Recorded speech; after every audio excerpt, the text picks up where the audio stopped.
Hello and welcome to episode 403 of the Thinking LSAT podcast. I'm Ben Olson. With me today is Erik Johansson, our producer. Nate is not here. He is on vacation, I believe, in Scotland playing golf. So you don't need to feel too bad about him, but he is still emailing us every day, keeping his inbox zero. Anyways, I am the co-founder of LSATdemon.com and the LSAT Demon Daily podcast. And Erik is the producer for both Thinking LSAT and LSAT Demon Daily. Erik, what's it like creating this agenda for me and Nate and then hearing us comment on it? Is it at all like what you expected, or do we usually just go off in some random direction and you go, okay, well, there you go? I've lived with you guys in my head for years now, because even before doing more of this producer stuff, I've edited the show for a while. So I've been a podcast listener and editor for years. So I usually have a pretty good sense of how you're going to respond to things when I put them on the agenda. Sometimes you surprise me. Sometimes you go off on a tangent that I wasn't expected. Sometimes you get more or less agitated by certain things than I might have expected. But yeah, it's always fun to hear those surprises. I do my best to pick out, because we can't get to every email that comes in, but I do my best to pick out the ones that seem like they would be helpful, that you might find engaging to talk about. No, well, we appreciate it. Yeah, you make our job much easier. If you want to be LSAT famous, if you want to share news or ask questions, you can do so on our website. That's thinkinglsat.com, and that will go to Erik, and Erik will decide whether or not it should get on the show. Big news, right? Let's just jump into this. The U.S. News rankings have finally dropped. They were going to come out, I don't know, it felt like a month ago, maybe 2 months ago. I don't even remember, but they were going to come out. But then because of everything that has happened over the last year, they delayed it. Now they have come out. Do you want to give a quick recap of what has happened over the last year and why these were delayed? And maybe then we can go into what we might glean, if anything, from them. Yeah, so this is predictably something we got a lot of emails about. Less so about the rankings themselves, more so the change in methodology, which we'll get into, and the impact that the new methodology for these rankings might have on admissions or scholarship outcomes. But as everyone remembers, law schools started, quote unquote, boycotting the U.S. News rankings earlier this year. A number of high profile law schools decided to withdraw from participating in the rankings. Which is a little bit misleading, right? I mean, because it's not like they can voluntarily withdraw themselves from a ranking system that's constructed by U.S. News and World Report. They're still going to rank the schools. The schools are just saying, hey, we're not going to kindly give you the information you asked for. Correct. So U.S. News is now going to, and this is where it's weird, because I think there's now a split between schools that do continue to provide information and schools that don't provide information. So it's up to U.S. News to scrape the internet in the gaps. Exactly. To go to the ABA 509 reports and get the data themselves. And I think the discrepancy between maybe the accuracy of those two might have had something to do with the delay. So schools were withdrawing from voluntary participation in the rankings. They weren't going to respond to the surveys anymore. This was going to delay the rankings somewhat. On April 11th, U.S. News finally, which is after, April 11th is after these rankings normally would have come out, which I think typically they come out in March each year. So a little bit late, U.S. News releases a preview of the top 14 schools. Yeah. And just a little bit of info about what their new methodology is. Mm-hmm. And there's really not much there's not much in the publicly available data from that preview of the top 14 that seemed all that interesting. But they got apparently a lot of feedback and questions from law schools afterwards. Yeah, and they've not been super transparent on what the nature of that feedback was or what it was that schools were complaining about. But there's speculation that it might have been that these schools that were no longer providing their own data directly to US News might have seen some inaccuracies or numbers that they disagreed with in the supposedly public data that US News found for themselves. It's sort of unclear, but there was clearly some issues. Schools pushed back. US News withdrew the public preview of the top 14 and then eventually delayed the release of the rankings indefinitely. Even though they had said, hey, these are going to come out next week. They went back on that and said, we're going to delay it indefinitely. It feels like the schools want it both ways, or at least these schools that are pulling out of giving voluntary information to the U.S. News and World Report, which they certainly have the right to do. But it's like, hey, we don't like the ranking system. We don't want anything to do with it. But then complain about the data that was produced and... Right. I don't know. It's a weird back and forth. They clearly care about this, although they're pretending that they don't, right? It's like, hey, we're broken up, but I really want to see what you're saying about me. Yeah, I had the exact same thought where it's like your ex, like your friend tells you, hey, you know what your ex just said about you? Yeah. And you're like, oh, I don't care about her. Wait, what did she say about me? Yeah. That's not right. Yeah. I mean, I understand it from this. If US News had gotten mistaken information from 509s and was reporting inaccurate data in their initial rankings, then I can see why the schools, even if they didn't want to participate, would want to correct that. But it does just throw the whole system into question. Like, what are we doing here? Yeah, I mean, I can see their desire to correct it, get the information out there that's correct, especially if it helps or hurts their rankings, right? They want to make sure the information is good. But at the same time, it felt like their whole message was, hey, the rankings are bullshit. They're not useful. They're wrong. They're distorting the whole system. So I don't want anything to do with it. So I don't know. It seems like the posture or the position that they should take is, yeah, well, it's garbage. The data's garbage. The rankings are garbage, but they know that to me, it reveals how much they actually still respect the rankings or at least fear them and therefore want to, in their public facing comments, denounce them, but then behind the scenes, do what they can to get the best possible ranking they can get. Yeah, I agree. I think they know that the rankings are still very powerful in the marketplace. Yeah. And have probably a large effect on their jobs. Yeah. Anyways, I keep interrupting. I'm sorry, Eric. Go ahead. No, it's good. So they finally came out, and what did we learn, if anything? Well, the new rankings themselves are not really interesting to talk about. Minor changes within the top 14. Stanford is tied with Yale now in the number one spot. Woo. Okay, Stanford and Yale are at the top. All right. And then we have 3 tied for 5th, right? Yeah, there are a ton of ties throughout the entire list of rankings, which is just it's funny to me. They should just change to a tier system or something.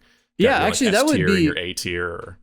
That would probably better reflect reality, right? It's like, so what is a ranking system? A ranking system is trying to say this school is better than this school, but if that's not actually something you can determine, then the model is more accurate than reality, right? It's like it's not more accurate, but it creates this false sense of accuracy that doesn't exist, right? That, some school can be slightly better than another. Well, that's going to depend a lot on the individual going to that school and what they're going to get out of it. So a school that's ranked 4th could be astronomically worse than a school that's ranked 7th for someone depending on their individual goals and so forth. But the system makes it look like, you got into a 7th ranked school, this other person got into a 4th ranked school.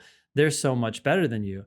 And that's just not reflective of the actual reality, especially since there are so many unknowns in the black box of what makes a school good or not good, right? So I agree. It should just be top 15 all together. They're all tied.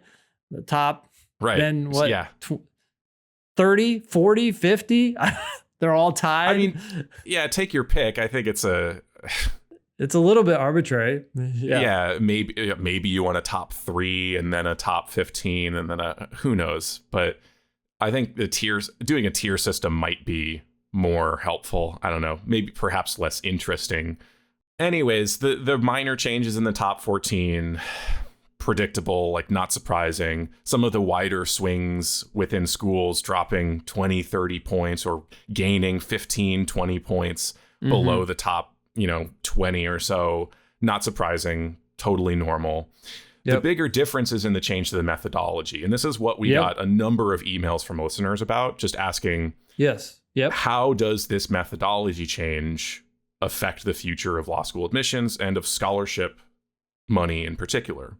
The big headline is that previously in the rankings, the most important metric, quote unquote, metric that US News was using was the peer assessment score, was the reputational surveys that combined the surveys that went out to other law schools asking them to rank each other and surveys that went out to industry people, lawyers, judges, asking them to rank the law schools. And that reputational component accounted for previously 40% of the overall ranking. Yeah. That's down to 25%. Okay. In its place, now the most important elements in the rankings, or the most highly weighted elements in the rankings, are quote unquote employment outcomes and bar passage rate. So we have this employment score, which now accounts for 33% of the ranking, which is up from 14%, more than doubling its importance. Okay.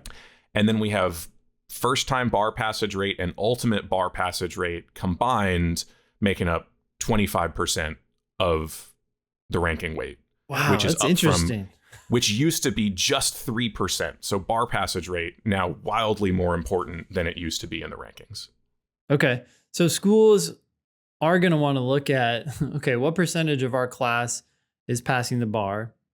And because that's a big deal, right? The first time, what percentage of our class is getting jobs as defined by the US News ranking system? And then this is another thing where the devil's in the details, right? So the employment outcome score is outcomes 10 months after graduation. And that 10 months number is supposedly you give your graduates time to study and pass the bar and then some time to look for jobs. Yeah. But they, within that 33% of weight that they give to employment outcomes, the type of jobs that students get are given different amounts of weight. So if you have a part-time job or a job that is merely, JD advantage rather than JD required, those are going to be weighted as less useful than jobs that are full-time JD required. One of the sticking points in previous years was whether we would give full credit, or whether US News would give full credit to school-funded positions, fellowships, other academic positions, or to people pursuing PhDs or other graduate degrees after their JDs. Yeah. This was something that I think the top law schools in particular really wanted. They really wanted US News to actually give students full credit for those school-funded positions, which they didn't in the past. And that was widely cited as a reason why these schools hated the rankings and were withdrawing. Yeah.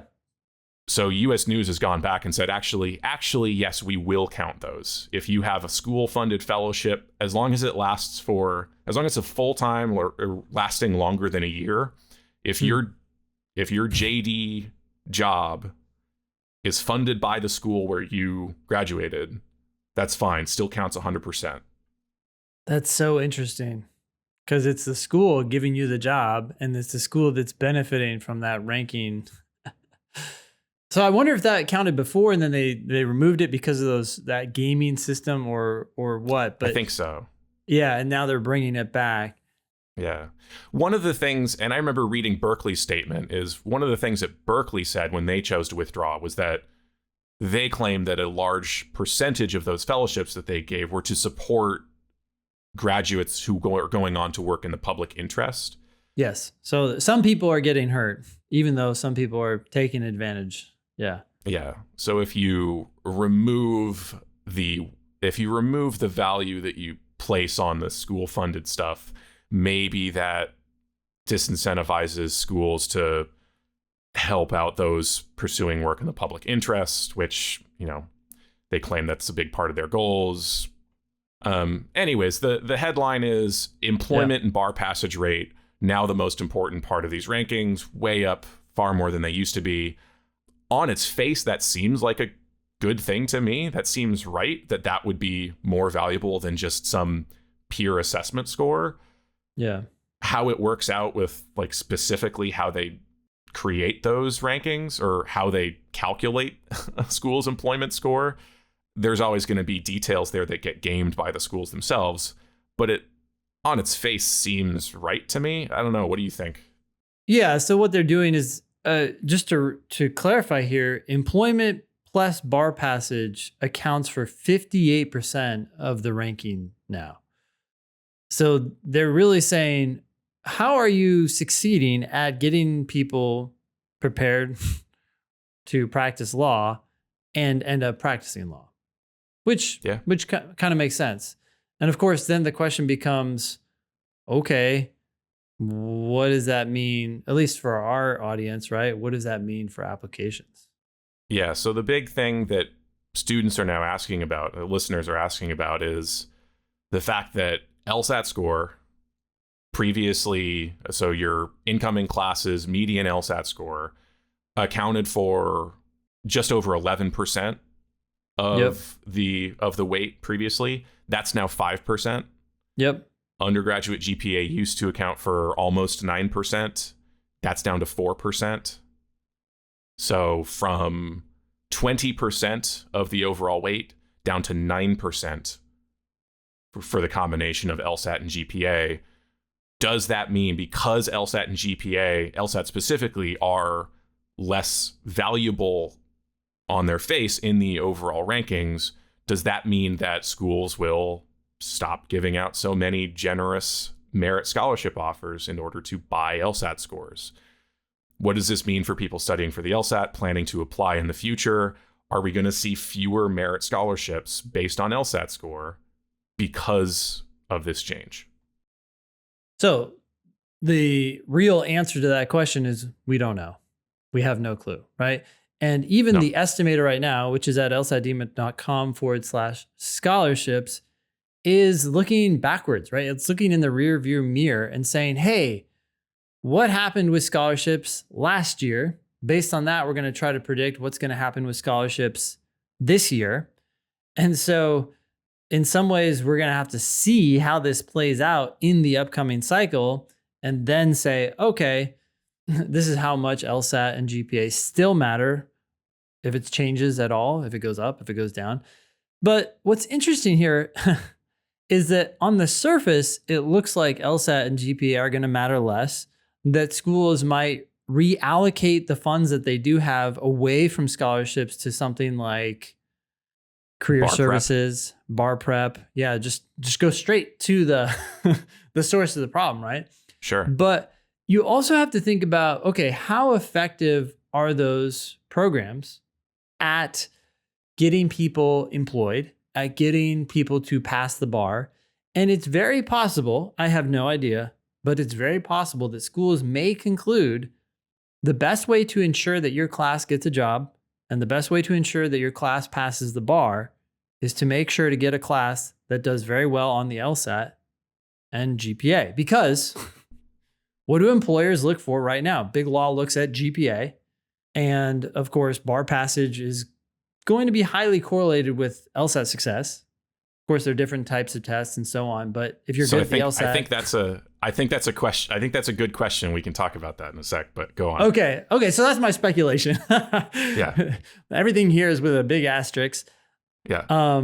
But it's possible. I guess my point here is it's very possible that someone in admissions or whatever in the law school hierarchy may decide that the best way to achieve these new, to do the best they can in employment and bar passage is to continue to place a lot of value on applicants with high LSAT scores and high UGPAs, right? We do know from studies that a high LSAT or LSAT and UGPA undergraduate GPA combined do a very good job, 60%, 66%, something like that, at predicting law school grades. And we know that law school grades generally do a good job of predicting your likelihood of being hired. And so someone in a law school may say, hey, we should increase career services. I do think that's going to happen for sure. But we also need to make sure that we get the best class we can, because those are the kind of students who are going to end up doing the heavy lifting that's required to get a job and to get good grades. This is the weird thing about economics, right? And math and all these things is that sometimes when you implement a change, your predicted outcome is literally the opposite of what you might expect on the surface. It's possible that not only does LSAT and GPA continue to be important, it may actually become more important. Who knows? It could drop. But law schools are trying, now they have new targets. These are our new goals for anyone who cares about the US News rankings. And what's the best way to achieve those targets? I don't know. A lot of schools probably don't know. They have probably a better insight into what leads to the success. But it may involve focusing more on LSAT and GPA. I think that's right. I think, like you said, different schools will have different reads on this methodology. Yeah. And because, and I can go into it, because the evidence that we have about the correlation between LSAT score, GPA, and your law school success or your bar passage rate, because any evidence of those connections is there, but maybe tenuous, schools will have to judge how much they believe in the predictive power of the LSAT and GPA. Yep. Which I think they do. Well, that's pretty, I mean, LSAC, at least according to LSAC, it's decently well established, right? They have studies that they've done. But you're absolutely right. At the end of the day, what do we know about career services? And if you really put money into that program, how effective is that going to be? This is going to be a lot of law schools experimenting with a lot of different ways to try to win the game. We know that WashU, ASU, they said, hey, we're going to win this game by doubling down on LSAT and GPA. That's what they did in the past. I don't know what they're going to do going forward, but there are different philosophies about how to win the game. Anyways, go ahead, Erik. Sorry. Yeah. No, it's good that you mentioned the LSAC stuff. Obviously, coming from a biased source, LSAC that administers the LSAT. They love the LSAT. Yeah. And I do too. So like I can sympathize. They point to data which suggests a pretty strong correlation between LSAT and specifically combined LSAT and GPA with your law school GPA. Yeah. And I can link to some of that in the show notes. I found this other study done by some law professors at the University of Colorado who were not so sure, who were not so quick. And I didn't read the full 60 pages, but there's some interesting stuff. I found this quote that says, so they looked at the LSAT and just a bunch of other metrics and more qualitative factors that might go into and how they correlated with law school success. And there's this quote from, I think, the abstract that says, though schools clearly weight LSAT over UGPA, evidence the LSAT truly predicts law grades is underwhelming. The new findings on LSAT predictive power are mixed and fail to control for other key variables. You said the new findings, which makes them sound more credible, but this is the few findings? Did I read that incorrectly? The few findings. Yes. Yes. You're correct. Okay. Because new sounds like, oh shit, some stuff has dropped and it's not as, it's older. But anyways, go ahead. No, that's important. There's relatively little actual research onto this correlation between LSAT and your law school success. But they mention other factors that they were looking for that have not been controlled for in previous studies. Sort of the difference between high LSAT, low GPA splitters versus high GPA, low LSAT splitters. I found this to be interesting. They claim that a STEM or EAF, which is economics, accounting, and finance major, is a significant plus akin to 3.5 to 4 extra LSAT points in its predictive power. So schools might choose to read that and say, hey, if you have a STEM major, add 4 LSAT points. Yeah. Several years work experience is significant plus, with teaching especially positive. This was interesting. A criminal, and remember, this is all supposedly looking at the predictive power of certain non-LSAT related items to your long-term success. A criminal or disciplinary record is a significant minus akin to 7.5 fewer LSAT points. Wow.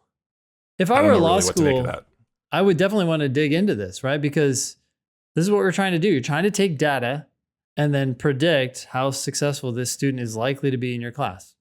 Yeah. So anyways, this is one study from the University of Colorado from 2016, which seems to run counter to LSAC's studies that claim a strong predictive power of the LSAT in your law school success.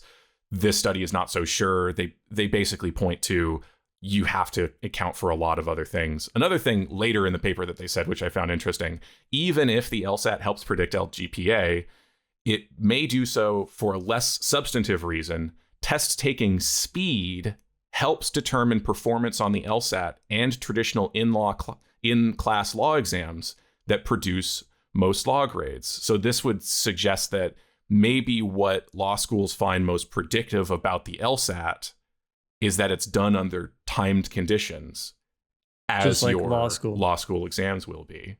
Yeah. Well, that's interesting. So what does that have anything to do with the dramatic increase in the number of students who are seeking and getting accommodations, right? Could that I have no idea.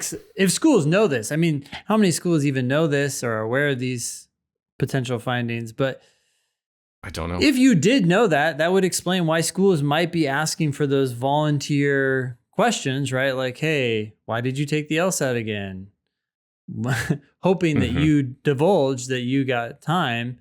And then maybe some schools, I would be shocked if there aren't some who are then discounting that score if they believe this to be true, for example. I think every school is going to have to make its own decisions on where to place importance on what it views as truly predictive of your potential long-term success. To sort of wrap this up, because we've spent a lot of time on it, maybe more time than we should have. In speaking about LSAT correlation to bar passage rate specifically, there was a law school transparency study done in 2015, which says that the LSAT is the best tool we currently have for predicting a law school applicant's likelihood of passing the bar exam. So suggesting there is significant correlation between your success on the LSAT and your eventual bar passage rate. I think it's even more predictive at the higher end of LSAT scores. Yeah. So the higher your LSAT, the more predictive it is, from what I remember reading. Okay. This was from also before LST joined the Law School Admissions Council, if that's a concern to anyone. Access Lex did a different, maybe less robust study where they basically say, hey, it's not so clear that there is a connection between LSAT and bar passage rates. Okay. Lots of mixed data. So there's a ton of mixed data. I have no idea what to think of it.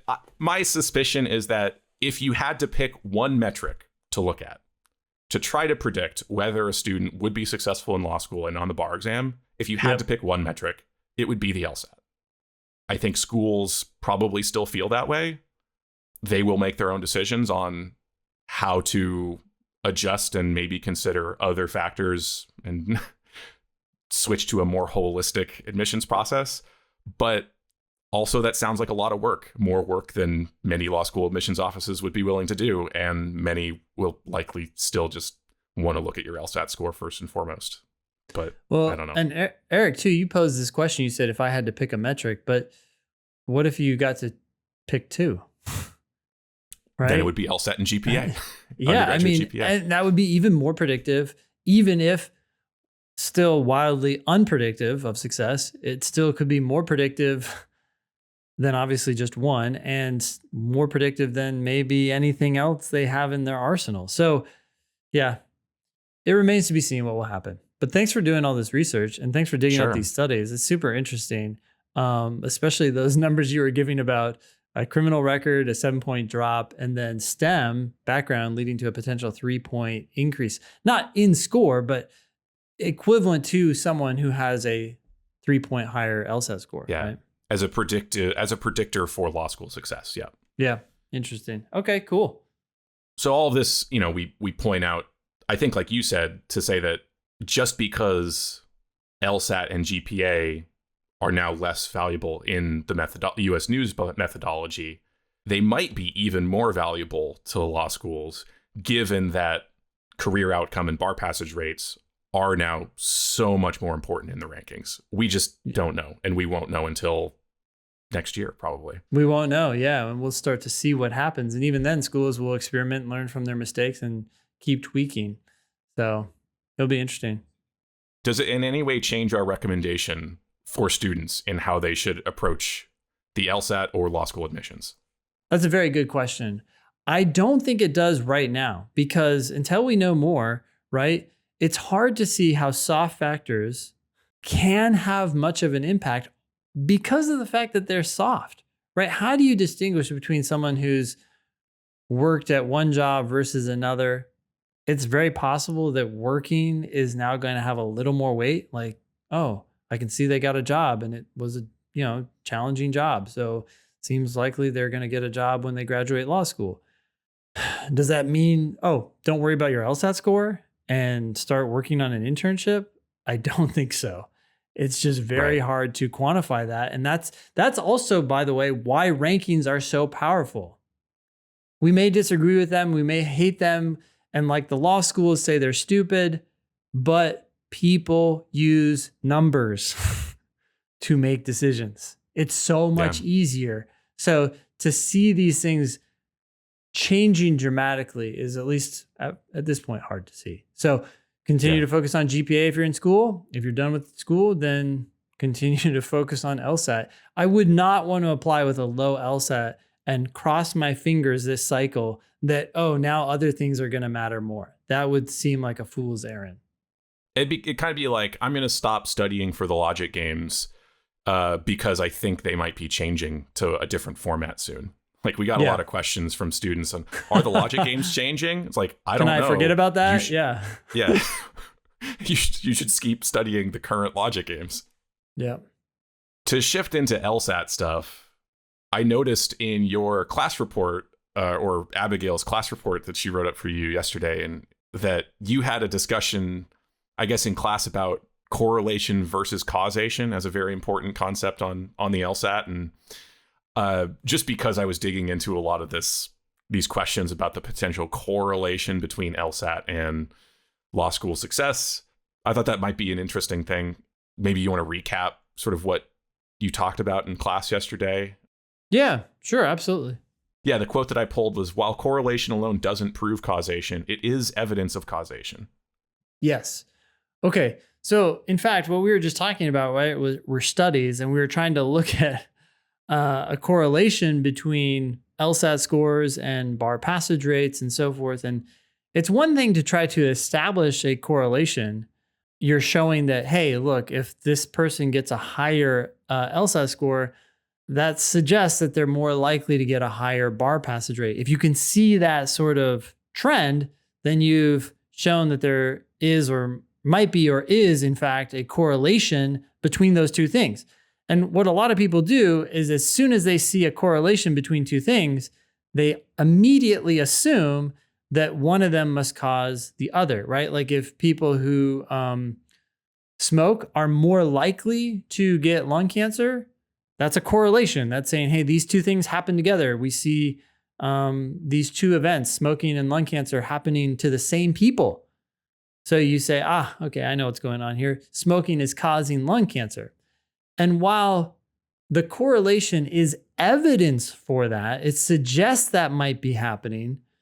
The problem on the LSAT is that these arguments always go too far, and they say, hey, therefore smoking does cause cancer. I heard this on, I think the Freakonomics podcast. I don't know if it's true, but I think what they were saying is that you can never prove causation, or that we almost never prove causation in science. That seems like a pretty bold claim, but I think if that's what they were saying, you almost never prove it, but you make it really, really close, right? You've controlled for 15 potential variables that could explain why these things are happening together, and you show that this is the only variable that is correlated with that other outcome, then that's pretty damn strong evidence that that is the causal factor. But I think what they were trying to say on that podcast, and I'm sympathetic to this claim, that it's still, at the end of the day, studies can't, unless you can like get into the physical matter of like what's affecting something else, all Right. you're really doing in most studies is studying correlations. And then, and even if you could get into the subatomic level, you probably have some quantum physicist who would shake their finger and say, not so simple. There's randomness, or I don't know. Yeah, who knows, right? Yeah. Like, and maybe that was their point. But for the purposes of the LSAT, what happens so frequently is the LSAT establishes some sort of correlation between two things and then immediately jumps to the natural, stupid, everyday conclusion that this one thing must have caused the other. And what I wanted to clarify to the class was, hey, look, that is evidence for it. Like, we can now start to think maybe that is a causal relationship. Maybe A does cause B, but it's just not proof. And when the conclusion is this does happen, or this does cause this, A does cause B, that's when you need to put the brakes on and say, well, not necessarily. Maybe B causes A, or maybe something else causes both of them, or maybe the study itself was flawed and the correlation doesn't even exist. We just think it does. I'm interested, do you ever see students take this idea too far? Because it's important, I think, that you noted correlation is evidence, is some amount of evidence for causation. Do you ever see students take this too far and say, the moment they see a mention of a correlation on the test, they're like, this is a correlation causation flaw. There is zero evidence that this caused the other thing. Yeah, exactly. They make that other LSAT flaw, right? Which is like, hey, it's a correlation. I know correlation does not prove causation. Therefore, right, A didn't cause B? Like, what? Or like, I mean, that's even worse than what you were saying. You were saying there's no evidence, so we just don't know. We don't know what A and B's relationship is. It's like, yeah, it's some evidence. There's some inkling here. There's some clue that maybe A does in fact cause B. It's just, that's not the standard. The standard is, does it have to be true? And if it doesn't have to be true, then the argument's flawed. It's sort of like this weird LSAT brain that I think students of all levels get sometimes, or a version of what they think LSAT brain should be, which is like, I see the statement, smoking is highly correlated with cancer. And they hyper focus on the word correlation and think, I know of the correlation to causation flaw. Therefore, smoking is definitely does not cause cancer because they're testing me on that flaw. Oh, it's sort yeah, of like or that. metagaming the test. When in fact, like, we just got to be a little more, yes, you should be skeptical of the causation, but also reasonable and recognize that, no, there's a high correlation between those things. Yeah. Yeah. And that changes too the focus, right? So like if the LSAT says, look, people who smoke are more likely to get cancer. Well, okay, correlation. Boom. And then the conclusion says, therefore, smoking might cause cancer. I'm not having any problems with that correlation to causation argument, right? I'm like, yeah, it might. So where else is the flaw? Right. But other people might just be so sucked into, I know the correlation causation flaw. I know that's probably being tested here. So that's what's wrong. It's like, no, you need to listen to the conclusion. And there, the conclusion didn't fuck up. Yeah, it very well might be the case. For sure. Cool. I think that's a good lesson to learn.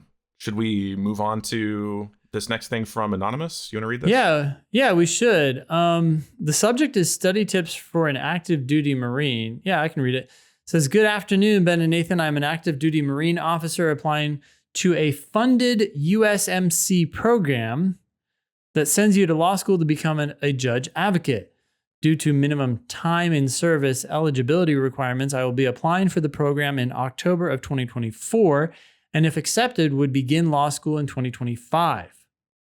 We got some time then. It's 2023. I was recommended your podcast by a mentor and have already listened to 25 episodes in 2 weeks during my drives to and from work. I began my studying 2 weeks ago as well and scored a 147 on my diagnostic exam. Okay, solid, great starting score. The minimum to apply to the program is 155, which I'm confident I can surpass.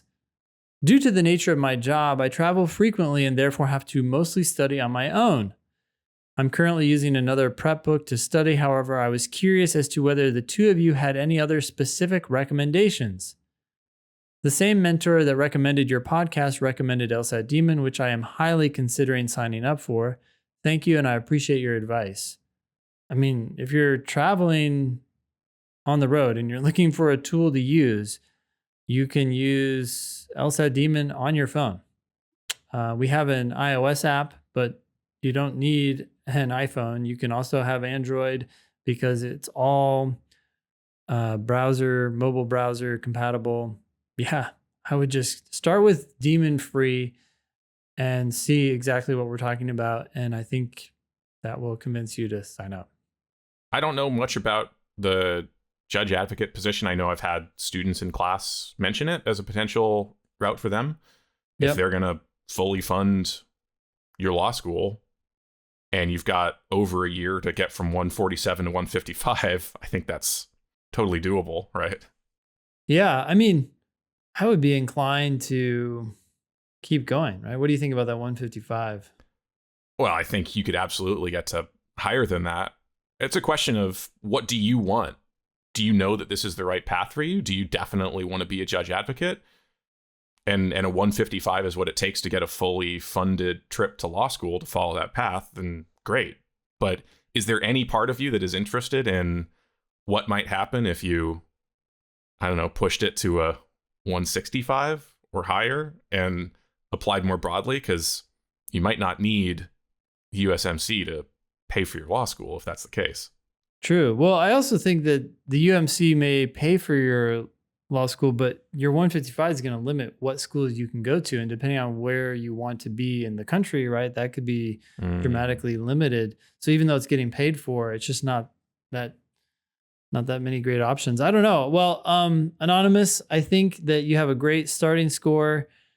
You can go a lot further than 155, especially if you sign up for the Demon. We see it happen all the time. So try out Demon free, see what we're talking about, and keep us posted. Anything else? I was just going to say, you specifically mention that because of your frequent travel, you have to mostly study on your own. There's nothing wrong with that. I don't know if you're lamenting the fact that you can't go to classes or that you don't have a study buddy, but many people study on their own, and most of your progress is going to come from studying on your own, from putting in the work in your own self-study.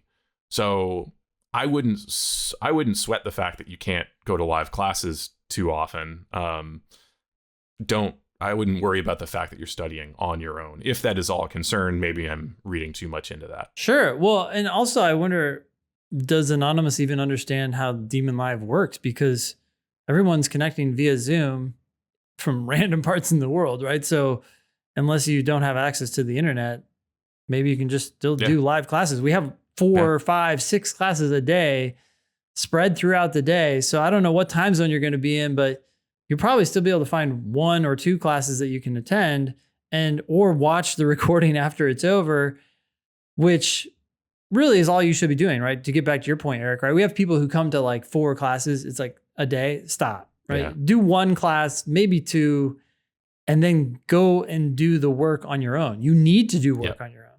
So I agree. Just stay consistent, get in an hour a day if you can. You should be able to do that on the road, get out your laptop or your phone and do some drilling when you're on the flight to wherever you're headed to. And if you do want to jump into an occasional class and you're able to, great. I am amazed at the number of times I greet the class and say, hey, good morning, good afternoon. And it actually, like, someone's like, oh, it's 11 o'clock at night for me. Yeah. So that's funny. Keep it up, Anonymous. Thanks for writing in. We got an email here from Rebecca. Just to summarize some of the background, Rebecca is graduating from undergrad soon. Says, surprise, surprise, that she doesn't really want to take a gap year. Rebecca had a 149 diagnostic, which is great. Studied for a while with another prep book, but found during that time that her PT scores were going down. We don't know if that decrease in PT scores actually had to do with studying with the other prep book, or if that was just random variance over a short period of time. But Rebecca goes on to say, I've been researching prep courses for the LSAT and think the Demon is the best fit. I am hoping to get your guys' advice on when the best time to start using the Demon is and for how long I should use it for. I am also wondering when the best time to take the LSAT is and if taking a gap year is worth it. Thank you for taking the time to help me, Rebecca. Okay, Rebecca, good questions. I think what Rebecca is doing is what a lot of people are doing when they first start studying for the LSAT or start thinking about law school, right? They plan backward.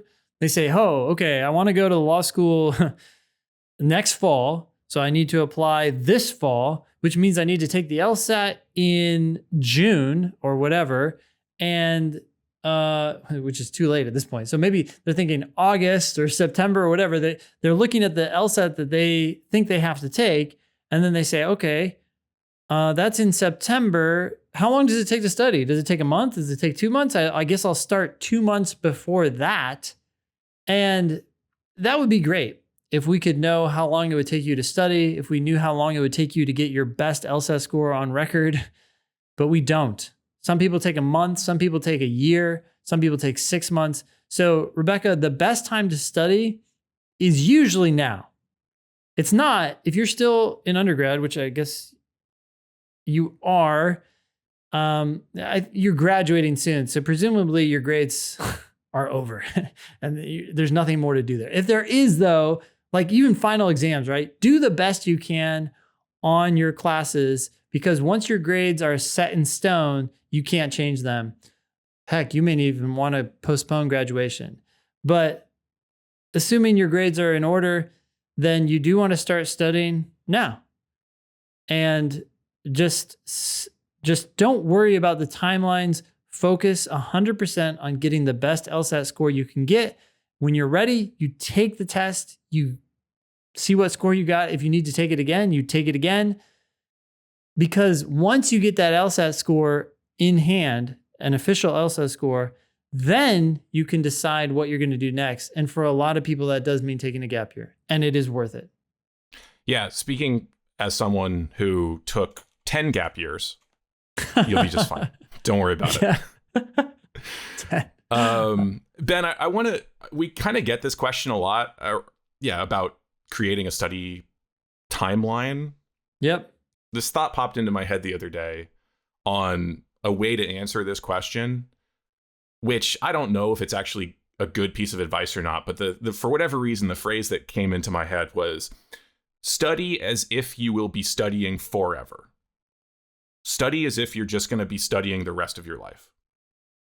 And that comes from, I actually just started training again for some running events later in the year. And when you're training for a big race, you do that thing that you described of like working backwards from race date. Yep. And kind of building up towards it so that you peak at the right time. But you only do that because for certain athletic events like that, there is, I think research suggests, like a physical limitation on how many times you can peak in that way over the course of a year. That you can't just keep adding and training indefinitely, that your body does need to, after like 5-6 months or whatever, recover before you can push again. So you do have to organize your physical training in those sorts of race specific cycles. But the LSAT isn't like that. Yeah. And while putting together a plan for this race later in the year, it was also kind of important to a certain extent, balance that with the idea that, hey, running is something I will want to do continuously. So I should also kind of try to set up my training as if running is a lifelong pursuit and train in a way that is sustainable, that will make me want to continue running forever. And it was kind of that thought that prompted this thought that maybe we should treat the LSAT in the same way. Yeah. What would it look like to study for the LSAT as if it was just something that was a part of your life forever? Not saying that it will be, but like, do you think there's anything to that? No, I think there is. Okay. So here's the thing that I think people absolutely have to do, and that is let go of timelines. They have to let go, because that's the fastest way to getting the best score you can get, and therefore getting into the best school you can get into for hopefully for free. And so when you have these artificial timelines, it's like you cram, and that's not the best way to prepare on the test, or you make compromises that are not effective for your application, right? Like, well, I'll just settle for this 158. And it's like, ugh.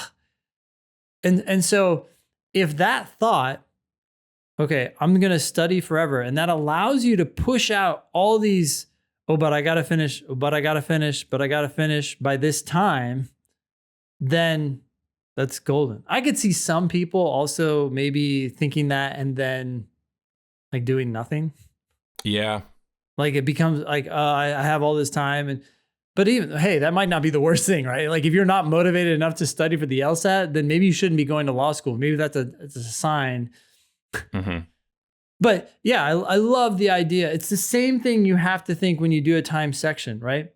You're going to just work on it until the time runs out. And you're not trying to game it and get the things in within the time you have. That's actually a recipe for a poor score. Cool. Yeah. All right. Thanks, Rebecca. Thanks for writing in. Spencer wrote in, and Ben, we get seemingly half of the emails that come into the show now are asking about GPA addendums. And interesting. Okay. Yeah, I don't know why that happened. It seems to be a new phenomenon in the last couple of weeks. Maybe we talked about them too much. Maybe some of the advice just triggers people to want to say, hey, how about this? How about this? Maybe we can read this one and use it to give, I don't know if we can create just sort of like a more definite flow chart or heuristic for GPA addendum questions generally. We'll probably never stop getting GPA addendum questions, but yeah, I think we can come up with something. We got some rules. Anyways, so Spencer is a D1 athlete asking about a GPA addendum. Spencer says, I am currently a Division I athlete and rising senior in undergrad. I am planning on applying to law school in September, yet I am worried about my GPA. My UGPA is a 3.2. I have had a strong junior year with a 4.0 this semester and a good chance to earn close to 4.0 for both semesters of my senior year. I have yet to take an official LSAT, but have been PTing at or above my target school's 75th percentile somewhat consistently. I would love to know what that number actually is, but okay. I have attached a sample addendum below. Please feel free to tear it to shreds. Respectfully, Spencer. So Spencer's addendum is at least short. It's not the like full Google Docs page that other listeners have sent in. Spencer writes, I am a Division I swimmer, dedicating 20 to 30 hours per week to training and athletic-related activities. My GPA has demonstrated a steep upward trend as I matured and learned how to manage these commitments. I believe my more recent grades are more indicative of the student I am currently. So I have an immediate, like, kind of negative gut reaction when people start trying to explain their low GPA, because I think there's almost always a counter argument to it. I'm hesitating a little bit here because these are facts, right? Division I swimmer, impressive. 20 to 30 hours per week training, impressive. So I'm not sure what I think about the first sentence.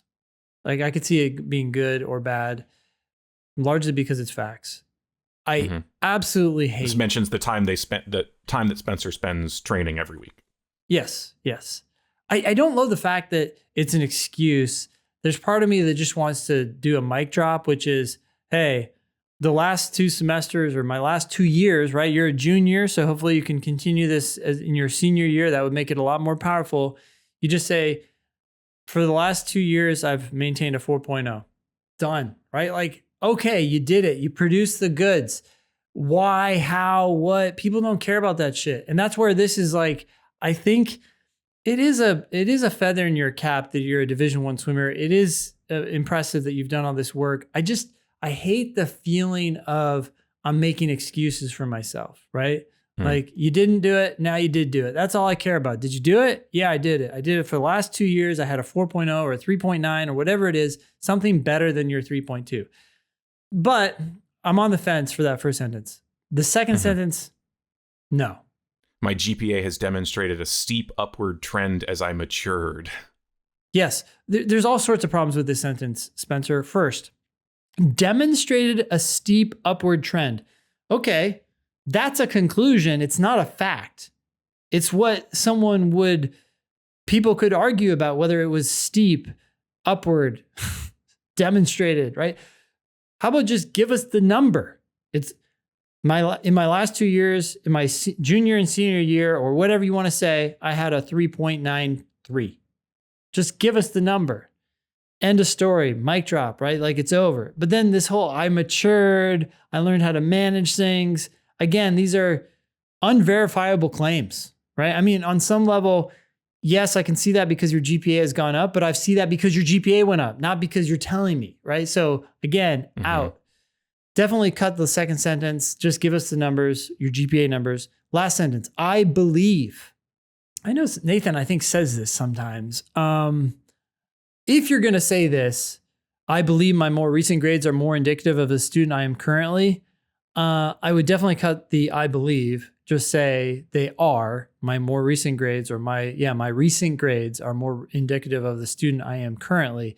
Even then, I don't find it very interesting or persuasive. You got a 4.0, you got a 3.9 now. That is what is going to hit people. And the more you say, the more that gets buried, right? So what are your thoughts?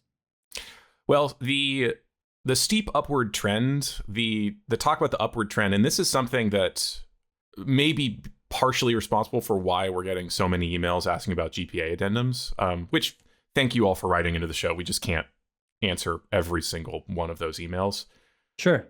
That's something that you have talked about before, and it reminds me that University of Colorado study that I mentioned near the top of the show, looking at the predictive power of various factors in determining your law school success, they looked at upward trend in undergraduate GPA as one of the factors. And I don't remember, I didn't read how predictive it was as an individual factor, but it is at the very least seemingly something that law schools look at as a factor to consider in whether you are on the right trajectory for law school. So to that extent, it's something that I think we now have evidence law school admissions offices will look at, is whether there was an upward trend in your GPA. So to that extent, it could be a good thing to highlight. The question that I have is, do we learn anything in this GPA addendum that we can't find out elsewhere on the application? Well, no. And we don't learn things that the GPA addendum is meant to highlight, right? I want to know that GPA number that's going to be reported, not going to be reported on the transcript. Your GPA for your last 2 years or your last year or whatever. I still, Erik, have to take issue with this phrase because I feel like that idea is still conveyed by talking about the number you got in your last year or your last 2 years or your last 3 semesters, or whatever year you want to focus on. Yeah. It's, if you're going to demonstrate an upward trend, you should do so with numbers, not by saying there's an upward trend. And you don't need to say these numbers demonstrate an upward. Totally. You just say what happened, and then that is what would work. So if I were to rewrite this, I would just have the first sentence and then one more sentence that says, in my last 2 years, I got X GPA. I think that works. Maybe cut the first sentence. I'm really in favor of just that number. That is what they care about. I mean, these people are reading these things fast, and the shorter this is, the more happy they're going to be. But maybe 2 sentences is fine. See, I would push back even more. I just think I come back to that question of, am I learning something new from this statement? Is this GPA addendum valuable to me in that it tells me something about you that I couldn't have found out for myself elsewhere in your application? Like, maybe it is helpful to highlight the important facts, but also schools have your transcripts. If they care about whether there's an upward trend in your GPA, they can look for that and see it in your transcripts, right? They know that you're a Division I swimmer. You in your applications will tell them how many hours you spent on those I remember from applications, there is the option to list the number of hours spent on each activity. So like, I just think every fact in this shows up elsewhere on your application. So I wonder why we spend the time spending more time on this. Well, I think of it as like a call to action button on a website, right? Like if you land on a website and one of the buttons is red, or green or blue or whatever, and all the others are gray, I think you're much more likely to click that, right? And I think this is why we want to be selective in the facts that we drop into these addendums. But this is an opportunity to put a little like neon light on some of those facts that would be buried, including an upward grade trend, right? We're just trying to make it easy, I guess, for the admissions person. Yeah. Cool. So maybe if we are summarizing, make it short, stick to the facts, use it as an opportunity to just make it easy for an admissions person to quickly see that fact about yourself that puts you in a positive light, I guess. Yeah. And I'm going to say a general rule here that will probably be carved out with exceptions later. But I get the sense that sometimes people are trying to write addendums when they don't have when their GPA didn't go up. Yeah. I don't know. And it when just sounds like excusing. Then it's just going to become excuses like, oh, but I had this tough semester and I had COVID, or I don't know, whatever their excuse is. If your GPA went up, write an addendum, say the number that it went up to, right? If not, probably an addendum is not for you. And it's just going to highlight, think about that button. Now we're going to put the spotlight on something bad. Definitely don't do that. Use this as a spotlight for one or two good things, and they are going to be facts, not conclusions. Enough said. Cool. Let me summarize this briefly. So Brianna wrote in asking about a program in Washington State which would allow you to essentially become an attorney by not going to law school, by sitting for the bar after a 4-year work-study program with a judge or attorney who tutors you. California has a similar thing where you don't technically need to go to law school. You could just kind of intern or tutor with an attorney for a few years. And then if you qualify, sit for the bar after that work study. Brianna just asks generally what we think of these programs and these opportunities. I don't know that I have strong thoughts about this, but it would potentially be a way of not paying for law school, to not go to law school and just work with a judge and follow this route. What do you think, Ben? Well, I love it. I love the fact that someone is getting paid, right, to get their degree. Because if you hate the work you're doing, maybe you shouldn't spend any more time doing this, but all you've risked is the time it took you to work and you were getting paid while you're doing that, versus law school, which flips the tables entirely. You still have to spend the time, but you're turning around and paying someone else, even if it's just a little bit of money or tuition. I like this. And I like you have someone invested in you. My only question is, okay, if you do this, then can you practice law anywhere else, or are you limited to the state of Washington? That would be my only hesitation. Something you need to look into. I would also, Brianna, just find some people who actually did this. Like, just because it is stated as something that can be done, does that mean people actually do this and go on to have successful careers as attorneys? Yeah. It's maybe instructive that you found out about this from an immigration attorney who attended your top pick ABA accredited law school. So you weren't told about this by someone who went through this program. I'm not saying that that means it doesn't happen. Just, I would be sure that it is actually a thing people do, and that it leads to the sort of career outcomes that you would want for yourself, including, definitely, you know, if it restricts you to working in Washington State. So just do your research. Otherwise, yeah, I'm with you, Ben. I think it could be a way to not pay for law school. Yeah, that's great. I mean, definitely 100%. You need to do your due diligence. It would be foolish not to. At the same time, I'm optimistic. I mean, you're working with somebody. That's got to be immensely more valuable than sitting in on class, going to another class, you know, professors who don't give a shit, or even practice themselves.